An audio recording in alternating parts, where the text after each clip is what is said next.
Hello everybody, welcome to Ichimoku Telugu channel. మనం ప్రతిరోజు Nifty and bank Nifty చార్ట్ను review చేయడం జరుగుతుంది based on CPR and Ichimoku indicator ప్రకారం. అలాగే ఆప్షన్ చైన్ డాటాను కూడా అనాలిసిస్ చేయడం అయితే జరుగుతుంది. అందులో భాగంగా రేపు ఎలా ఉంటుందో ఒకసారి చూద్దాం. ముందుగా నిఫ్టీ యొక్క ఇంటర్డే చార్ట్ అనాలిసిస్ చేసినట్టయితే నిన్నటి సిపిఆర్తో పోల్చుకున్నప్పుడు ఈరోజు లోయర్ వాల్యూ సిపిఆర్ అవ్వడం జరిగింది. ప్రైస్ అనేది విత్ ఇన్ ద సిపిఆర్ లోపల ఓపెన్ అవ్వడం జరిగింది. సో సిపిఆర్ లోపల ఓపెన్ అయినప్పుడు మనకు సిపిఆర్ అప్ సైడ్ కానీ లేదా డౌన్ సైడ్ గాను బ్రేక్అవుట్ అయ్యే వరకు వెయిట్ చేయాలి. సో ఈ సందర్భంలో డౌన్ సైడ్ బ్రేక్అవుట్ వచ్చింది. సో 15 మినిట్స్ వెయిట్ చేస్తే సో మనకి ఇక్కడ ఎంట్రీ పాయింట్ లభిస్తుంది. ఇది ఎంట్రీ పాయింట్ అవుతుంది, ఇది స్టాప్ లాస్ అవుతుంది, టార్గెట్ ఇదే అవుతుంది. కాబట్టి సో ఇది ఆర్ఆర్ అనేది ఫేవర్గా లేదు ఈ క్యాండిల్ దగ్గర, థర్డ్ క్యాండిల్ దగ్గర.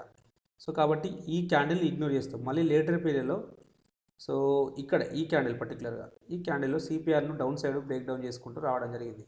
సో ఈ సందర్భంలో ఎంట్రీ ఇది అవుతుంది, స్టాప్ లాస్ అనేది ఇది అవుతుంది, రివార్డ్ అనేది ఇది అవుతుంది. సో దీంతో పోల్చుకున్నప్పుడు ఫస్ట్ ఆర్ఆర్ తోటి పోల్చుకున్నప్పుడు ఈ ఆర్ఆర్ అనేది మనకు ఫేవర్గా ఉండడం అయితే జరిగింది. కాబట్టి సో ఇక్కడ ట్రేడ్ తీసుకోవచ్చు. సో మనం ఎంట్రీ పాయింట్ ఇది అవుతుంది, స్టాప్ లాస్ అవుతుంది. మోర్ దెన్ 1:2 టైమ్స్కి అయితే ప్రాఫిట్ అయితే రావడం జరిగింది. సో ఎగ్జాక్ట్గా మళ్ళీ S1 దగ్గర సపోర్ట్ తీసుకొని మళ్ళీ సిపిఆర్ కూడా రెండవసారి పుల్ బ్యాక్ అయితే రావడం జరిగింది. సో మళ్ళీ ఇక్కడ ఆపర్చునిటీ ఇచ్చింది. సో ఎంట్రీ పాయింట్ ఇది అవుతుంది, స్టాప్ లాస్ ఇది అవుతుంది, టార్గెట్ అనేది ఇది అవుతుంది. సో ఈ సందర్భంలో కూడా అచీవ్ కావడం అయితే జరిగింది. సో సిపిఆర్ను ప్రాక్టీస్ చేయండి. డెఫినెట్గా మనం డిస్కషన్ చేసినాం, ఏదో ఒక స్ట్రాటజీ ప్రతిరోజు వర్కౌట్ కావడానికి అయితే పాసిబిలిటీ ఉంటుంది. బట్ ఏ స్ట్రాటజీ వర్క్ కావాలనేది సో అది బై ప్రాక్టీస్ ద్వారా మీకు అర్థమైపోతుంటుంది. ఇక సప్లై డిమాండ్ జోన్స్ గురించి డిస్కషన్ చేస్తే నిన్న మనం డ్రా చేసిన జోన్స్కి అయితే ప్రైస్ అనేది రీచ్ కాలేదు, చాలా దగ్గర వరకు అయితే రావడం జరిగింది. సో తర్వాత అంటే మరి దాన్ని టచ్ చేయకుండా కింది నుంచే రిటర్న్ అయితే కావడం జరిగింది. సో ఇక్కడ కూడా సో కాబట్టి సప్లై డిమాండ్ ప్రకారం ఈరోజు మనకు ట్రేడ్ లభించలేదనే చెప్పవచ్చు.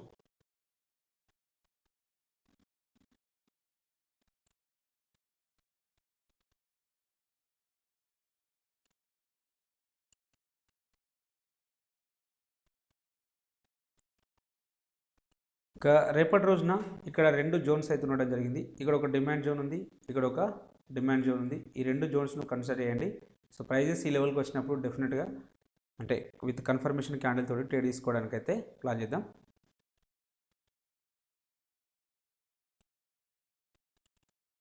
ఆప్షన్ చైన్ డాటాను చూసినట్టయితే హైయెస్ట్ ఓపెన్ ఇంట్రెస్ట్ అనేది సో ఇక్కడ ఉండడం జరిగింది. 17,500 అనేది స్ట్రాంగ్ రెసిస్టెన్స్గా ఉంటుంది. అలాగే సెకండ్ హైయెస్ట్ ఓపెన్ ఇంట్రెస్ట్ అనేది ఇక్కడ ఉన్నది. సో నిఫ్టీ అప్సైడ్ అయితే ఫస్ట్ రెసిస్టెన్స్, సెకండ్ రెసిస్టెన్స్ ఇక్కడ ఉండడానికి అయితే పాసిబిలిటీ ఉన్నది. బట్ ఇవి కొంచెం ఈ 18,000 కంటే దీన్ని కన్సిడర్ చేయండి. సో ఇది స్ట్రాంగ్ రెసిస్టెన్స్ లాగా ఉండడానికి పాసిబిలిటీ ఉన్నది. సో దీనికంటే ముందర ఇంకా కొన్ని ఇక్కడ కూడా ఉన్నాయి, కాబట్టి వీటిని కూడా మనం కన్సిడర్ చేయొచ్చు. సో 17,300 అండ్ 400 కూడా ఒక రెసిస్టెన్స్ లాగా యాక్ట్ చేయడానికి అయితే పాసిబిలిటీ ఉంటుంది. అలాగే మొత్తం ఓవరాల్ సినారియోని చూసినట్టయితే షార్ట్ బిల్డప్ కావడం జరిగింది. షార్ట్ బిల్డప్ అయింది కాబట్టి సో నెగిటివ్ ఉండడానికి అవకాశాలు అయితే ఎక్కువగా ఉంది. అట్ ద సేమ్ టైం మనకు ఆర్బీఐ పాలసీ మీట్ ఉంది కాబట్టి సో కొంచెం వోలటైల్ ఉండడానికి కూడా పాసిబిలిటీ అయితే ఉంటుంది. కాబట్టి ఆ విషయాన్ని దృష్టిలో పెట్టుకొని స్ట్రిక్ట్గా స్టాప్ లాస్ అయితే మెయింటైన్ చేయండి. చూడండి ఈరోజు అయితే చాలా వోలటైల్ అయితే ఉండడం అయితే జరిగింది.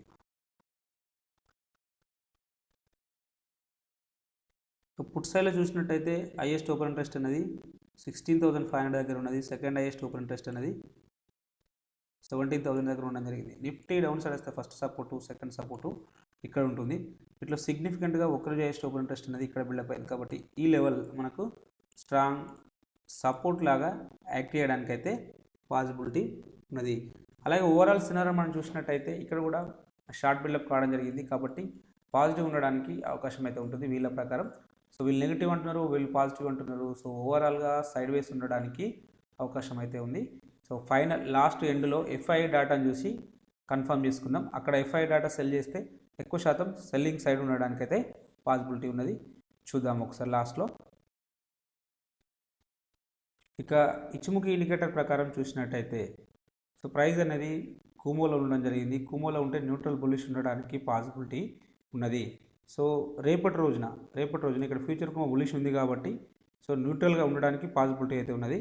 సో ఈ కన్వర్జన్ లైన్ పైన అంటే 17,330 పైన సస్టైన్ అయితేనే ఫర్దర్గా ఇక్కడ వరకు వెళ్ళడానికి ఛాన్సెస్ అయితే ఉన్నవి. ఆ లెవెల్ వచ్చేసి 17,593 ఇక్కడ వరకు వెళ్ళడానికి ఛాన్సెస్ ఉన్నాయి. దీనిపైన సస్టైన్ అయితేనే, దీనిపైన గ్యాప్ అప్ ఓపెన్ అయితే, దీనిపైన సస్టైన్ అయితే ఈ లెవెల్కి ఛాన్సెస్ అయితే ఉన్నవి. లేదు ఒకవేళ దీని కిందనే గ్యాప్ డౌన్ ఓపెన్ అయినా, దీని కింద ఓపెన్ అయ్యి సో ప్రైస్ అనేది ఇక్కడ వరకు వెళ్ళి సో ఒకసారి రీటెస్ట్ చేసి, ఇవాళ సిపిఆర్ని అయితే ఎలాగో రీటెస్ట్ చేసి వెనుకకు వచ్చిందో అలా రావడానికి కూడా ఛాన్సెస్ అయితే ఉన్నవి. అలా వచ్చే క్రమం అయితే గ్యాప్ డౌన్ ఓపెన్ అయినా, లేదా ఇక్కడ నుంచి కన్వర్జన్, డైలీ కన్వర్జన్ లైన్ నుంచి రిజెక్షన్ అయినా, సో నెక్స్ట్ టార్గెట్ ఎక్కడ వరకు రావడానికి ఛాన్సెస్ ఉన్నదంటే సో ఇక్కడ వరకు రావడానికి ఛాన్సెస్ అయితే ఉన్నది. ఇవాళ లో వరకు రావడానికి ఛాన్సెస్ అయితే ఉన్నవి. కాబట్టి ఈ లెవెల్ మార్క్ చేసుకుంటాం. ఒకవేళ ఇన్ కేస్ అంటే మళ్ళీ ఈ 17,000 లెవెల్ని ఒకసారి టెస్ట్ చేయడానికి పాసిబిలిటీ ఉన్నది. సో నిన్న మనం చెప్పినట్టు 17,000 వరకు రావడానికి ఛాన్సెస్ ఉందన్నాం. కొంచెం అటు ఇటుగా దగ్గర వరకు అయితే రావడం జరిగింది. మేబీ రేపటి రోజున in case gap down open అయినా మళ్ళీ ఇక్కడ వరకు అంటే ఈ లెవెల్ వచ్చేసి 16,860 అంటే 16,800 850 వరకు రావడానికి అయితే ఛాన్సెస్ అయితే ఉన్నవి ఒకవేళ గ్యాప్ డౌన్ ఓపెన్ అయితే ఈ సినారియో. సో ఇక అవర్లీలో చూసినట్టయితే ఫ్యూచర్ గుమో బేరిష్లో ఉన్నది కాబట్టి సో డౌన్ ట్రెండ్ ఉండడానికి పాసిబిలిటీ ఉన్నది. సో ఒకవేళ ఇక్కడ ఫ్లాట్గా ఓపెన్ అయితే సో ఇక్కడ వరకు వెళ్ళి ఈ కన్వర్జన్ లైన్ వరకు వెళ్ళి అంటే సేమ్ ఇందాక డిస్కషన్ చేసుకున్న అక్కడ కూడా అంతే 17,374 అంటే 350 దగ్గర నుంచి రిజెక్షన్ కావడానికి పాసిబిలిటీ ఉన్నది ఫ్లాట్గా ఓపెన్ అయితే ఈ లెవెల్. ఒకవేళ దీనిపైన గ్యాప్ అప్లో ఓపెన్ అయితే మాత్రం డెఫినెట్గా బుల్లిష్ ఉంటుంది. సో అప్పుడు ఈ లెవెల్ వరకు వెళ్ళడానికి అయితే ఛాన్స్ అయితే ఉంటుంది. 17,800 వరకు వెళ్ళడానికి ఛాన్సెస్ అయితే ఉంటుంది. లేదు ఒకవేళ ఫ్లాట్గా ఓపెన్ అయితే డెఫినెట్గా ఇక్కడ నుంచి రిజెక్షన్ అవ్వడానికి అయితే అవకాశాలు అయితే ఎక్కువగా ఉన్నాయి.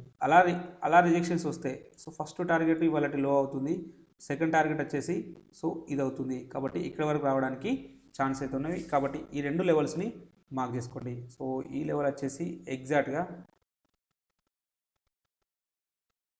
16,840 అయినా 850 అనుకోండి. సో ఈ లెవెల్ వరకు రావడానికి ఛాన్స్ అయితే ఉన్నది. కాబట్టి ఈ రెండు లెవెల్స్ని మార్క్ చేసుకోండి. ఇక బ్యాంక్ నిఫ్టీ యొక్క ఇంటర్డే చార్ట్ అనాలిసిస్ చేసినట్టయితే సేమ్ నిఫ్టీ లాగానే బ్యాంక్ నిఫ్టీ కూడా విత్ ఇన్ ద సిపిఆర్లో ఓపెన్ అవ్వడం జరిగింది. సిపిఆర్లో ఓపెన్ అయినప్పుడు మనం 15 మినిట్స్ వరకు మనకు ఎలాంటి ట్రేడ్ లభించలేదు. సో ఆఫ్టర్ 15 మినిట్స్ మళ్ళీ ఒకసారి సిపిఆర్ పుల్ బ్యాక్ రావడం జరిగింది. So perfect week reversal candle అయితే రావడం జరిగింది. సో మనం ఇట్లాంటి సెటప్స్ వచ్చినప్పుడు సిపిఆర్ దగ్గర మనం షూర్ షాట్గా ఇక్కడ నుంచి సెల్ అయితే తీసుకోవడానికి పాసిబిలిటీ ఉన్నది. చూడండి, సో ఎంట్రీ పాయింట్ ఇది అవుతుంది, స్టాప్ లాస్ అనేది ఇది అవుతుంది, టార్గెట్ అనేది ఫస్ట్ టార్గెట్ ఇది, సెకండ్ టార్గెట్ ఇది ఈజీగా అచీవ్ కావడం అయితే జరిగింది. సో జనరల్గా ఇక్కడ S1 బ్రేక్అవుట్ అయింది, ప్రీవియస్ డే లో బ్రేక్అవుట్ అయింది కాబట్టి ఇక్కడే ట్రేడ్ ఇనిషియేట్ చేస్తే సో ఇక్కడ నుంచే రివర్స్ కావడం జరిగింది. ఎందుకు ఇక్కడ నుంచి రివర్స్ అయింది అనేది ఒక్కసారి ఆలోచించండి. సో ఎక్కువసార్లు నిఫ్టీని బ్యాంక్ నిఫ్టీ ఫాలో అవుతుంది అనడానికి ఇది ఒక బెస్ట్ ఎగ్జాంపుల్. చూడండి, సో ఇక్కడ సపోర్ట్ తీసుకుంది పర్టికులర్గా ఈ క్యాండిల్ దగ్గర బ్యాంక్ నిఫ్టీ అనేది ఇక్కడ నుంచి రివర్స్ కావడం జరిగింది 11 o'clock. చూడండి, ఎగ్జాక్ట్గా 11 o'clockలో నిఫ్టీ ఇండెక్స్లో ఇక్కడ S1 దగ్గర సపోర్ట్ తీసుకుంది. అందుకోసమే బ్యాంక్ నిఫ్టీ కూడా అక్కడ నుంచే రివర్స్ కావడం అయితే జరిగింది. ఎక్కువ సందర్భాల్లో బ్యాంక్ నిఫ్టీ అనేది నిఫ్టీని అయితే ఫాలో కావడం అయితే జరుగుతుంది. ఎవరైతే S2 కోసం టార్గెట్స్ కోసం వెయిట్ చేసి ఉంటే డెఫినెట్గా వాళ్ళకైతే స్టాప్ లాస్ అయితే హిట్ కావడం అయితే జరిగింది. కాబట్టి ఒక్కసారి మీరు బ్యాంక్ నిఫ్టీలో ట్రేడ్ చేస్తున్నట్టయితే నిఫ్టీని ఒకసారి ఖచ్చితంగా చూడండి, నిఫ్టీ ట్రెండ్ ఎలా ఉంది, నిఫ్టీ ఎక్కడ ఉంది, నిఫ్టీ యొక్క పొజిషన్ ఉంది ఆ పర్టికులర్ క్యాండిల్ దగ్గర అని చూసుకున్నట్టయితే మీకు ఇంకా బెటర్ ఇంప్రూవ్మెంట్ అయితే ఉంటుంది. ఇక సప్లై డిమాండ్ జోన్స్ గురించి డిస్కషన్ చేస్తే సో మనం ఇక్కడ ఒక డిమాండ్ జోన్ ఇవ్వడం జరిగింది. ఈ డిమాండ్ జోన్ దగ్గర మనకు ఎలాంటి రివర్సల్ క్యాండిల్స్ అంటే ఇక్కడ విక్ రివర్సల్ బుల్లిష్ క్యాండిల్స్ కానీ దీనిపైన సపోర్ట్ తీసుకున్న క్యాండిల్స్ అయితే ఏవి రాలేదు. కాబట్టి ఇక్కడ మనకు ట్రేడ్ లభించలేదని చెప్పవచ్చు. మళ్ళీ ఇక్కడ నుంచి ఈ జోన్ బ్రేక్డౌన్ అయిన తర్వాత మళ్ళీ మనకు రివర్సల్ క్యాండిల్స్ అయితే ఏమీ రాలేవు. చూడండి, ఎక్కడ రివర్సల్ క్యాండిల్స్ రాలేవు. కాబట్టి సో ఈరోజు కూడా అంటే బ్యాంక్ నిఫ్టీలో కూడా మనకు సప్లై డిమాండ్ జోన్స్ ప్రకారం అయితే ట్రేడ్ లభించలేదనే చెప్పవచ్చు. ఎందుకంటే ఒకసారి బ్రేక్అవుట్ అయింది, మళ్ళీ ఒకసారి అప్సైడ్ బ్రేక్అవుట్ అయింది. కాబట్టి ఈ జోన్ను ఇన్వాల్వ్గా కన్సిడర్ చేయొచ్చు. ఇక రేపటి రోజున ఇక్కడ ఒక సప్లై జోన్ ఉంది, ఇక్కడ ఒక డిమాండ్ జోన్ అయితే ఉన్నది. సో ఈ రెండు జోన్స్ని అయితే మార్క్ చేసుకోండి. ఈ జోన్స్కి వచ్చినప్పుడు విత్ కన్ఫర్మేషన్ తోటి ట్రేడ్ తీసుకునే ప్రయత్నం అయితే చేద్దాం. ఇక ఆప్షన్ చైన్ డేటాను పరిశీలించినట్టయితే హైయెస్ట్ ఓపెన్ ఇంట్రెస్ట్ అనేది సో ఇక్కడ ఉండడం జరిగింది, 39,000 దగ్గర ఉండడం జరిగింది. సెకండ్ హైయెస్ట్ ఓపెన్ ఇంట్రెస్ట్ అనేది 39,500 దగ్గర ఉండడం జరిగింది. So bank Nifty up side వస్తే ఫస్ట్ రెసిస్టెన్స్, సెకండ్ రెసిస్టెన్స్ ఇక్కడ ఉండడానికైతే పాసిబిలిటీ ఉన్నది. అలాగే ఓవరాల్ సినారియోని చూసినట్టయితే ఇక్కడ కూడా అంటే ఇక్కడ పర్టికులర్గా లాంగ్ అన్వైండింగ్ అయితే కావడం జరుగుతుంది. సో కాబట్టి మనం ఏం డిసైడ్ చేయలేము. సో ఇక పుట్ సైడ్ డేటా చూద్దాం.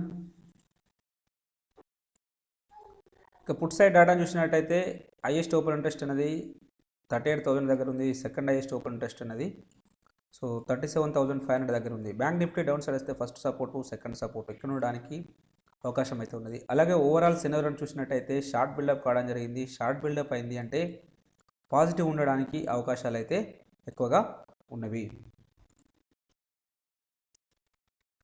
ఇక ఇచ్చుముఖి ఇండికేటర్ ప్రకారం చూసినట్టయితే ఫ్యూచర్ కుమ్మ బులిష్లో ఉంది. ప్రైస్ అనేది క్లౌడ్ పైన క్లోజ్ అయింది కాబట్టి బుల్లిష్ ఉండడానికి పాసిబిలిటీ ఉంటుంది. సో ఇది ఒక రివర్సల్ క్యాండిల్ లాగా రావడం జరిగింది. సో రేపు ఒకవేళ మనకు ఏదైనా ఒక బుల్లిష్ క్యాండిల్ వచ్చి దీనిపైన క్లోజ్ అయితే సో మనం డెఫినెట్గా అప్ సైడ్ అయితే ఎక్స్పెక్ట్ చేయవచ్చు. ఎక్కడి వరకు? ఇక్కడ వరకు 39,500 వరకు మనం ఒక అప్ సైడ్ అయితే ఎక్స్పెక్ట్ చేయవచ్చు. రేపు ఒకవేళ బుల్లిష్ క్యాండిల్ వస్తే అప్కమింగ్ డేస్లలో ఇక్కడ వరకు వెళ్ళడానికి ఛాన్సెస్ అయితే ఉన్నది. సో ఓకే, రేపటి సినారియో గురించి డిస్కషన్ చేస్తే రేపటి సినారియో ఒకవేళ ఈ ప్రీవియస్ డే హై అనేది బ్రేక్అవుట్ ఇచ్చినా లేదా గ్యాప్ అప్లో ఓపెన్ అయితే నెక్స్ట్ ఇక్కడ వరకు వెళ్ళడానికైతే ఛాన్సెస్ అయితే ఉన్నవి. ఈ లెవెల్ వరకు వెళ్ళడానికి ఛాన్సెస్ అయితే ఉన్నది. ఫస్ట్ టార్గెట్, సెకండ్ టార్గెట్ ఇది. ఫస్ట్ టార్గెట్ వచ్చేసి 38,500, సెకండ్ టార్గెట్ వచ్చేసి 39,000 వరకు వెళ్ళడానికైతే ఛాన్సెస్ అయితే ఉన్నవి. ఇక సెకండ్ సినారియో వచ్చేసి ఒకవేళ గ్యాప్ డౌన్లో ఓపెన్ అయినా, ఫ్లాట్గా ఓపెన్ అయినా ఇక్కడ నుంచి రిజెక్షన్ కావడానికి ఛాన్సెస్ అయితే ఉన్నవి. సో అలా అయితే నెక్స్ట్ ఇవాళ ఎలాగైతే బేస్ లైన్ దగ్గర ఎలా సపోర్ట్ తీసుకుందో మేబీ రేపటి రోజున కూడా బేస్ లైన్ దగ్గర సపోర్ట్ తీసుకోవడానికి అవకాశం అయితే ఉంటుంది. ఆ బేస్ లైన్ వచ్చేసి ఇక్కడ 37,475 దగ్గర ఉండడం జరిగింది. కాబట్టి ఇక్కడ వరకు రావడానికి ఛాన్సెస్ అయితే ఉన్నవి. ఇన్ కేస్ గ్యాప్ డౌన్లో ఓపెన్ అయ్యి సిపిఆర్ కింద ట్రేడ్ అయితే ఈ లెవెల్ వరకు రావడానికి ఛాన్సెస్ అయితే ఉన్నవి. కాబట్టి ఒకవేళ ఇది బ్రేక్అవుట్ వస్తే నెక్స్ట్ ఫర్దర్గా ఇక్కడ వరకు రావడానికి అయితే ఛాన్స్ అయితే ఉన్నవి. కాబట్టి ఈ రెండు లెవెల్స్ని మార్క్ చేసుకోండి. ఈ లెవెల్ వచ్చేసి 36,600 దగ్గర ఉండడం అయితే జరిగింది. కాబట్టి ఈ రెండు లెవెల్స్ని మార్క్ చేసుకోండి. ఇక అవర్లీలో చూసినట్టయితే ప్రైస్ అనేది ఫ్యూచర్ కుమో బులిష్లో ఉన్నది. ప్రైస్ అనేది విత్ ఇన్ ద క్లౌడ్లో ఉండడం జరిగింది. విత్ ఇన్ ద క్లౌడ్లో ఉంటే న్యూట్రల్ బులిష్ ఉండడానికి పాసిబిలిటీ ఉన్నది. ఇక్కడ చిక్కు స్పాన్ కూడా ఈ లైన్స్ కింద ఉన్నది కాబట్టి అంటే మేబీ ఒకవేళ ఫ్లాట్గా ఓపెన్ అయితే ఈ లెవెల్ వరకు అంటే ఈ లెవెల్ వరకు వెళ్ళి ఈ లెవెల్ వచ్చేసి ఎంత 38,371 వరకు వెళ్ళి అక్కడ నుంచి రివర్స్ కావడానికి పాసిబిలిటీ ఉంటుంది. అలా రివర్స్ అయితే ఫస్ట్ టార్గెట్ ఇది అవుతుంది, ఇవాళటి లో అవుతుంది. సెకండ్ టార్గెట్ అనేది ఇది అవుతుంది. కాబట్టి ఈ రెండు లెవెల్స్ని మార్క్ చేసుకోండి. డౌన్ సైడ్ సినారియో ఒకవేళ గ్యాప్ అప్ ఓపెన్ అయిపోయి దీనిపైన అంటే స్ట్రాంగ్గా దీని దగ్గర ఫర్ ఎగ్జాంపుల్ అంటే ఈ బేస్ లైన్ దగ్గరలో ఓపెన్ అయింది అనుకోండి, దీన్ని ఈజీగా బ్రేక్అవుట్ చేయడానికి అయితే పాసిబిలిటీ ఉంటుంది. అలా బ్రేక్అవుట్ వస్తే నెక్స్ట్ లెవెల్ ఇక్కడ వరకు 39,000 వరకు వెళ్ళడానికి ఛాన్సెస్ అయితే ఉన్నవి. ఇంకా అది బ్రేక్అవుట్ వస్తే నెక్స్ట్ 39,500 వరకు కూడా వెళ్ళడానికి ఛాన్సెస్ ఉన్నాయి. కాబట్టి అప్ సైడ్ రెండు లెవెల్స్, డౌన్ సైడ్ రెండు లెవెల్స్. ప్రైస్ అనేది ఎక్కడ మూవ్ అవుతుంది దాని ప్రకారం డిసిషన్ తీసుకుంటే మనకి ఇంకా బెటర్ రిజల్ట్స్ అయితే ఉంటుంది. దానికి అదనంగా సిపిఆర్ని యాడ్ చేసుకుంటే మనకి ఇంకా బెటర్ రిజల్ట్స్ అయితే ఉంటాయి. ఇక ఎఫ్ఐ డాటాను చూసినట్టయితే ఈరోజు మళ్ళీ కూడా సెల్ చేయడమే జరిగింది. సో నియర్లీ 2,000 crores వర్త్ని సెల్ చేయడం జరిగింది. బట్ ఈసారి మన ఎఫ్ఐఐలు అందులో 50%ని బై చేయడం అయితే జరిగింది. కాబట్టి సో ఎక్కువ శాతం అంటే ఇనిషియల్ అవర్స్లో డౌన్ సైడ్ ఉండడానికి పాసిబిలిటీ ఉంటుంది. నెక్స్ట్ తర్వాత లేటర్లో మళ్ళీ అంటే పాజిటివ్ ఉండడానికి కూడా పాసిబిలిటీ ఉన్నది. ఎందుకంటే ఈ రోజులాగా బట్ ఈ ఎఫ్ఐ డేటా ప్రకారం అయితే డౌన్ సైడ్ అయితే మనం ఎక్స్పెక్ట్ చేయవచ్చు. కాబట్టి కొంచెం జాగ్రత్తగా స్టాప్ లాస్ మెయింటైన్ చేయండి. సెల్ అండ్ రైజ్ అంటే నిన్న కూడా చెప్పాను, ప్రైస్ అప్ సైడ్ వస్తున్నప్పుడల్లా పర్టికులర్ లొకేషన్ చూసుకొని డౌన్ సైడ్ రావడానికి పాసిబిలిటీ ఉంటుందని. ఇవాళ అయితే ఎగ్జాక్ట్గా అలానైతే రావడం జరిగింది. మేబీ రేపటి రోజున కూడా ఫ్లాట్గా ఓపెన్ అయితే ఒక లెవెల్కి వెళ్ళి అక్కడ నుంచి డౌన్ సైడ్ రావడానికి పాసిబిలిటీ ఉంటుంది. ఒకవేళ గ్యాప్ డౌన్ ఓపెన్ అయితే డౌన్ సైడ్ ఖచ్చితంగా ఉండడానికి అయితే అవకాశం అయితే ఉన్నది. కాబట్టి ఈ సినారియోని దృష్టిలో పెట్టుకొని ట్రేడ్ అయితే ఇనిషియేట్ చేయండి. అలాగే ఇంట్రాడే పర్పస్లో ఈ స్టాక్స్ను వాచ్ లిస్ట్లో పెట్టుకోండి. నారో సిపిఆర్ ఉన్న స్టాక్స్ ట్రెండింగ్ ఉండడానికి పాసిబిలిటీ అయితే ఉన్నది. మీకు ఈ కంటెంట్ నచ్చినట్టయితే తప్పక లైక్ చేస్తూ షేర్ చేయగలరు. అలాగే సబ్స్క్రైబ్ చేసుకోగలరు. Thank you everybody.